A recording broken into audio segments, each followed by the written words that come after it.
উত্তরাতে বহুত জায়গায় গরুর মাংস খাইছেন, রেজাল্ট একবার খাইয়ে দেখেন, ভালো নালি পয়সা নেবো না, আগে খাবেন পরে পয়সা। বাংলা রেস্টুরেন্ট মানে অস্বাস্থ্যকর পরিবেশ, অস্বাস্থ্যকর রান্নাঘর, কিন্তু আমাদেরটা আপনি ঘুরে দেখেন, যদি পরিবেশ ভালো না থাকে, পছন্দ না হইলে আমি কোনো খাবারই আপনার কাছে বেচবো না, আপনার নেওয়া লাগবে না।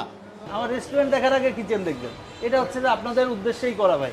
যদি কেউ প্যাকেট চিন্তা করে মানে প্রমাণ করতে পারে, তাহলে আজীবন লাইফ সাজা খাটো। তার পকেটে টাকা আছে কি নাই, যারা সুবিধা বঞ্চিত এবং পথ শিশু, ইভেন দো যদি বলে যে গরুর মাংস দিয়েই খাবো, আমি গরুর মাংস দিয়েই খাবার দিব।